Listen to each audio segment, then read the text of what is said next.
Hello. You?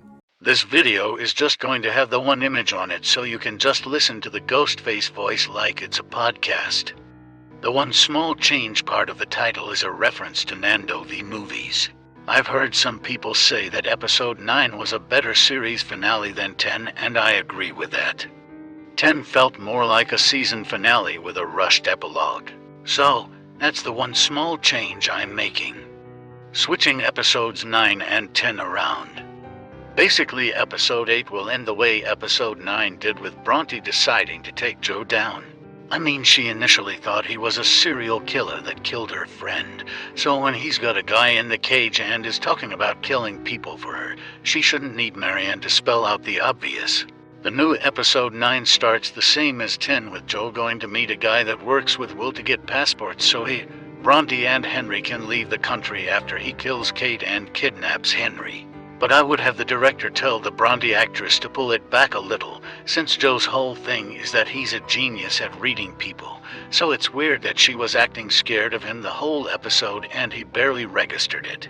I mean, he saw Love put a new plant in the garden and immediately looked it up, found out it can be used to paralysis, and when he found a drug in Carrie's bag that could counter it, he held onto it knowing she would poison him.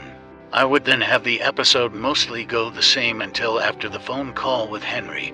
I'd have Joe grab a sharp object and start walking at Bronte, and when she goes to shoot, the gun clicks and he reveals he went through her bag, found the gun, and removed the firing pin.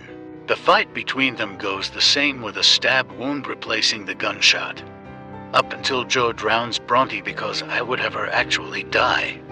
A weird thing I've noticed, but in the universe women seem to have an extra life. Candace, Kate, and Bronte all come back to life after very clearly dying. You know what they say, once is a surprise, twice is coincidence, and 3 times is a pattern. Joe should really know to double tap by now. Joe then runs through the woods, kills the cop, and does what I thought he was going to do in the original, put on his uniform. Seriously, he even left the gun. I have no idea what he was thinking. So, Joe dresses as the cop and gets in his car monologuing about how Bronte wasn't the one, and how even if Henry is mad at him now, it will all be better once Kate is dead. The new episode 10 then starts with Joe back in New York, packing to leave once he kills Kate and gets Henry. He looks over the passports and has a monologue looking at Bronte, saying how she's replaceable just like Kate and Love before her, and he'll always find Henry a new mother no matter where they go. The rest of the episode then goes the same, ending with him and Kate burning to death. Joe then gives us the epilogue, with the framing being wondering what will happen to Henry without him. Henry goes back to living with Dante and his husband. I feel like the original episode 10 being super dark, then having a sudden happy ending where everyone is alive, was very jarring. Especially the joke about Joe's dick getting shut off. I feel like a melancholic ending makes more sense for this show.